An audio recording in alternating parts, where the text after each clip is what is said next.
লেবাননের শিয়া মুসলিম সংগঠন হিজবুল্লাহর প্রধান শেখ হাসান নাসরুল্লাহ মধ্যপ্রাচ্যে অন্যতম পরিচিত এক মুখ ও সবচেয়ে প্রভাবশালী নেতাদের একজন। ১৯৯২ সালে মাত্র ৩২ বছর বয়সে হিজবুল্লাহর প্রধান হন নাসরুল্লাহ। হাসান নাসরুল্লাহর জন্ম ১৯৬০ সালে। বেড়ে উঠেছেন বৈরুতের পূর্বাঞ্চলীয় উপকণ্ঠের বুর্জ হামদুদ এলাকায়। বাবা আব্দুল করিম ছিলেন একজন সাধারণ সবজি বিক্রেতা। তার ৯ সন্তানের মধ্যে নাসরুল্লাহ ছিলেন সবার বড়। সম্প্রতি লেবাননের সশস্ত্র সংগঠনটির স্থাপনা লক্ষ্য করে হামলা শুরু করেছে ইসরায়েল। গতকাল শুক্রবার রাজধানী বৈরুতে হিজবুল্লাহর কমান্ড সেন্টার নিশানা করে হামলা চালায় দেশটি। তবে নাসরুল্লাহ অক্ষত ও সুস্থ রয়েছেন।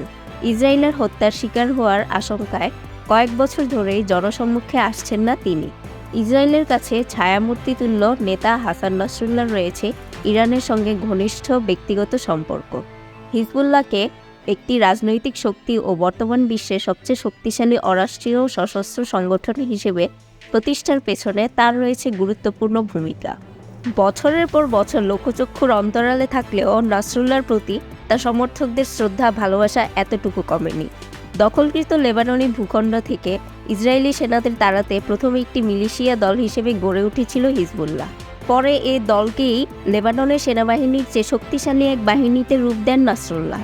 সংগঠনটির এখন দেশের রাজনীতিতেও উল্লেখযোগ্য প্রভাব বিস্তারকারী একটি শক্তি। নাসরুল্লাহর নেতৃত্বে হিজবুল্লাহ ফিলিস্তিনি স্বাধীনতাকামী সংগঠন হামাসের যোদ্ধাদের পাশাপাশি ইরাক ও ইয়েমেনের মিলিশিয়াদের প্রশিক্ষণগত সহায়তা দিয়েছে। ইসরায়েলের বিরুদ্ধে ব্যবহারের লক্ষ্যে ইরানের কাছ থেকে সংগ্রহ করা ক্ষেপণাস্ত্র ও রকেটের এক সমৃদ্ধ ভাণ্ডার রয়েছে হিজবুল্লাহর। সর্বশেষ হিজবুল্লাহ ইসরায়েল উত্তেজনা বেড়ে যায় গত বছরের ৮ অক্টোবর থেকে।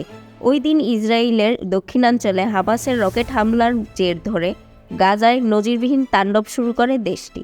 ফিলিস্তিনিদের প্রতি সংহতি প্রদর্শনের অংশ হিসেবে মাঝে মধ্যেই ইসরায়েলের অভ্যন্তর ও দখলকৃত গোলান মালভূমি এলাকায় রকেট হামলা চালাচ্ছে হিজবুল্লাহ।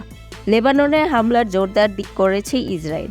চলমান এ হামলায় এরই মধ্যে প্রায় ৮০০ লেবাননি প্রাণ হারিয়েছেন। বাস্তুচ্যুত হয়েছেন লাখো মানুষ।